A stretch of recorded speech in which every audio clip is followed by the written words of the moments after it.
इमरान मसूद जी। इमरान मसूद जी। इमरान मसूद जी। धन्यवाद अध्यक्ष जी। माननीय सभापति महोदय, बाबा साहेब भीमराव अंबेडकर से लिखे हुए इस संविधान में बाबा साहेब भीमराव अंबेडकर ने हमारे संरक्षण का, देश के अंदर रहने वाले प्रत्येक नागरिक के संरक्षण का वादा किया। बाबा साहेब ने कहा, राजनीतिक लोकतंत्र तब तक नहीं टिक सकता जब तक उसके आधार में सामाजिक लोकतंत्र न हो।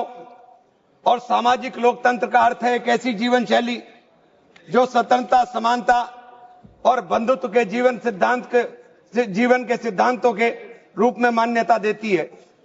मान्यवर, वक्फ बिल ला करके जिन्होंने इस वक्फ बिल को ड्राफ्ट किया, मुझे बड़ा ताज्जुब होता है बार बार।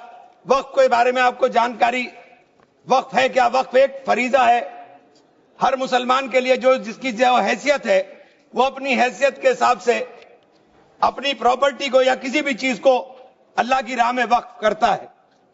और इस वक्फ के जो ड्राफ्ट करने वाले लोग थे, जो उन्होंने बिल ड्राफ्ट किया था, उनमें मैक्सिमम लोग वो थे जिनको वक्फ के बारे में जानकारी नहीं थी। और मैं एक बात बहुत दावे के साथ कहता हूं कि 90% लोग ये नहीं बता पाएंगे, मुसलमान के अलावा, कि पाकी और नापाकी क्या होती है। तो आप वक्फ को क्या जानेंगे? ये जो बार बार कह रहे हैं कि मुस्लिम में सदस्य, गैर मुस्लिम सदस्य शामिल होने चाहिए, नहीं होने चाहिए, वक्फ को मुसलमान समझता है, जानता है, इसकी जो जरूरत है उसको पहचानता है, इसलिए इस बात को कहा जा रहा है। वरना सारा प्रबंधन जो वक्फ बोर्ड का है वो तो सरकारों के ही हाथ में है। लेकिन इसमें जो सबसे बड़ी बात है कि बार बार ये शोर मच रहा है, जेडीयू भी कहती है, टीडीपी भी कहती है और सहयोगी दल भी कहते हैं कि हमने वक्फ बाय यूजर को खत्म कराने का काम कर दिया। माननीय अध्यक्ष जी, मैं इसकी धारा 3R1 को, जिसके अंदर वक्फ बाय यूजर था, उसको हटा दिया गया और क्या शामिल किया गया, मैं ये पढ़ करके बता रहा हूं। ये बिल है, इसके अंदर लिखा है, परंतु वक्फ संशोधन अधिनियम 2025 के प्रारंभ पर या उसके पूर्व उपयोगकर्ता द्वारा वक्फ के रूप में रजिस्ट्रीकृत संपत्तियों को उपयोगकर्ता द्वारा विद्यमान वक्फ इसके वक्फ संपत्ति के रूप में बना रहेगा, सिवाय, बस आगे आ गया काम, सिवाय संपत्ति पूर्णतः या भागतः विवादाग्रस्त है या कोई सरकारी संपत्ति है। मानिए सभापति महोदय, 2005-6 में विभिन्न राज्य के बोर्डों द्वारा सच्चर कमेटी के समक्ष ये कहा गया, दिल्ली में 316, राजस्थान में 60, कर्नाटक में 42, मध्य प्रदेश में 53, उत्तर प्रदेश में 60, उड़ीसा में 53 ऐसी प्रॉपर्टी हैं जिनके ऊपर सरकार के कब्जा किया हुआ है।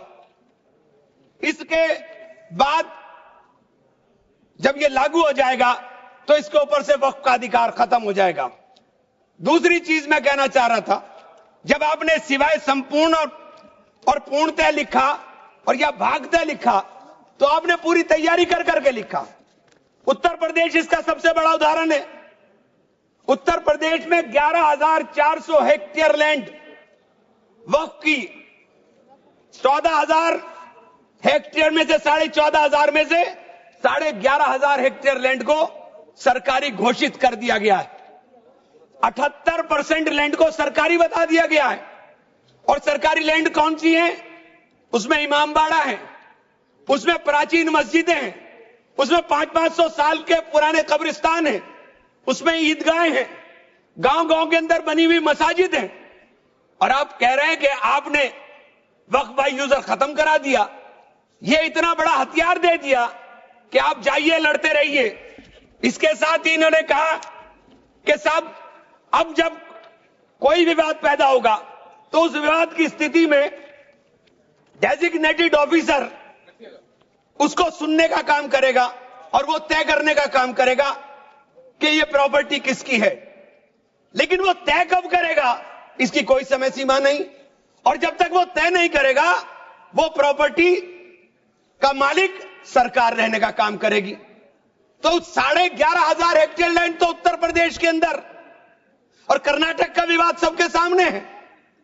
बड़ा शोर मचा था कर्नाटक में, मैं गया कर्नाटक के अंदर क्या मान्यवर 1,12,000 एकड़ लैंड वक्फ बोर्ड की थी, जिसके अंदर से 71,000 एकड़ लैंड का अलॉटमेंट सरकार ने कर दिया, और 19,000 और 20,000 के बीच में वहां के जो दरगाहों के या मुतवल्ली थे उन्होंने अपने परिवारों में बांट लिया।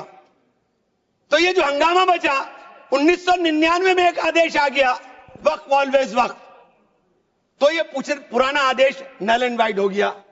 सरकारें भाजपा की भी रही, कांग्रेस की भी रही, दोनों सरकारों ने नोटिस इश्यू किए। मैं उन नोटिस की कॉपी भी लेकर आया था।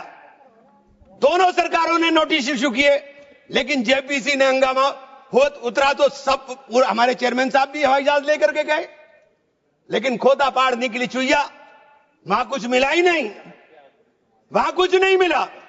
इसी तरह से कहना चाहता हूं कि ये जो विवाद वाली स्थिति में आपने डेजिग्नेटेड ऑफिसर का प्रावधान किया, लेकिन उसके सामने ये नहीं लिखा कि ये कब तक तय करेगा। और आप बार बार कहते हैं कि साहब ये जो इसका संरचना होगी, इसकी 22 मेंबर वक्फ काउंसिल में होंगे, उसके अंदर 22 मेंबर में 10 मेंबर मुसलमान होंगे, सही है, 2 महिलाएं होंगी, सही है, लेकिन 12 मेंबर उसके अंदर नॉन मुस्लिम हो जाएंगे। वक्फ बोर्ड के अंदर पूरा का पूरा बहुमत गैर मुस्लिम भाइयों का हो जाएगा। मुझे इससे मतलब नहीं, क्योंकि मैंने अभी कहा कि भाई आप दूसरे जो ट्रस्ट हैं या जो दूसरे धर्म के ट्रस्ट हैं, उनके अंदर क्या आप दूसरे धर्म के लोगों को शामिल करने की अनुमति देंगे? नहीं है। काशी विश्वनाथ ट्रस्ट है उत्तर प्रदेश के अंदर, उसका अध्यक्ष पदेन अध्यक्ष जिलाधिकारी होता है, लेकिन उसमें एक क्लॉज लिखा है कि अगर किसी समय कोई जिलाधिकारी मुसलमान होगा तो उससे नीचे का या उससे ऊपर का अधिकारी उसका पदेन चेयरमैन होगा। आप मुसलमान के ऊपर यह शर्त लागू करते हैं, आप मुसलमान के ऊपर यह शर्त लागू करते हैं कि इसके ऊपर लिमिटेशन एक्ट, विधेयक के खंड 40A की धारा 107 जो वक्फ संपत्तियों की समय सीमा को अधीन करता था, लिमिटेशन एक्ट लागू करता था, आपने हटा करके 108 और इससे 41 में 108 और 108A को हटा दिया। 1995 का जो वक्फ अधिनियम है उसकी प्रायज्यता पर रोक लगा दी थी, जिसका अर्थ है कानूनी दावों के समय पाबंदी के बिना आगे बढ़ाया जा सकता है। अब आपने रास्ता खोल दिया वक्फ प्रॉपर्टीज के ऊपर मुकदमों के लिए। जो वक्फ प्रॉपर्टी पर कब्जा बैठ करे हुए लोग हैं, अब वो कब्जा धारक जाकर के एडवर्स पोजेशन का दावा कर सकता है और मालिकाना हक हासिल करने की बात कर सकता है। आपने जो अपराध करने वाले लोग हैं, जो कब्जा करने वाले लोग हैं, वो पहले गैर जमानती हुआ करता था, आपने उसे जमानती कर दिया, आपने उसे अधिकार दे दिया कि तुम कुछ भी करो, तुम्हें जमानत कराने की जरूरत नहीं है। तो आपने तो पूरा का पूरा खुला मैदान उसके सामने खड़ा कर दिया। आपने बार बार कहा कि हम लोग मुसलमानों के हक की बात कर रहे हैं। आप मुझे एक ट्रस्ट बता दिए, कोई दूसरा, कोई एक संस्था बता दीजिए जिसके अंदर जो धार्मिक के नाम पर हो और उसके अंदर लिमिटेशन एक्ट ना हो। हमारे ऊपर से हटा रहे हैं, हमारे ऊपर से हटा रहे हैं, बाकी सबको छूट मिलेगी। और ये छूट भी टेम्परेरी है, क्योंकि आपके कानून के जरिए नजर सब समुदाय के जो जमीनें हैं, जो ट्रस्टों के पास पैसा है, उसके ऊपर लगी हुई है।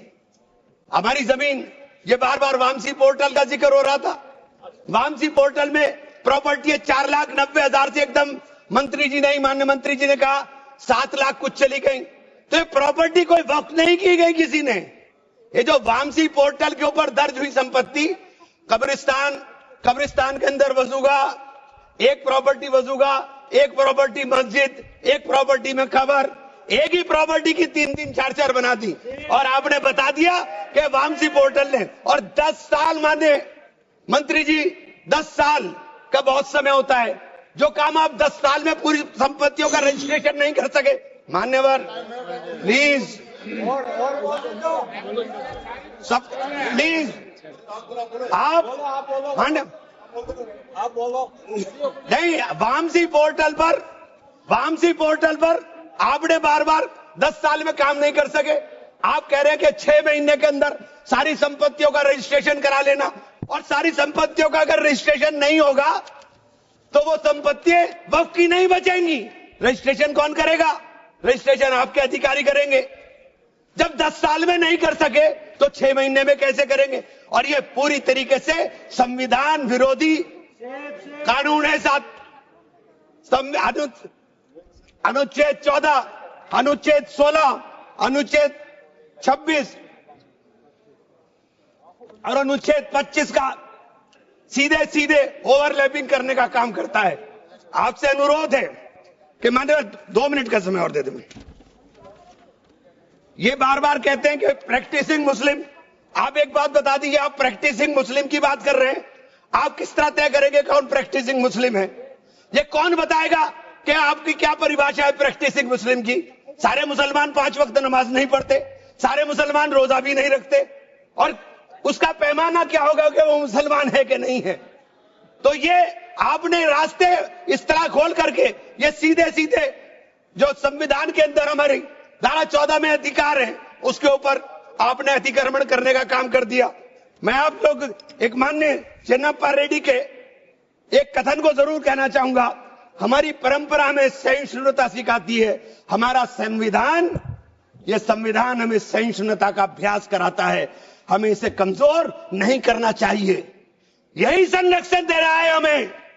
यह बाबा साहब के सपनों का संविधान है कि उन्होंने देश के अंदर रहने वाले प्रत्येक नागरिक को, जो गरीब से गरीब नागरिक है, उसको वो अधिकार दिया जो सामने बैठे हुए हमारे प्रधानमंत्री को होगा।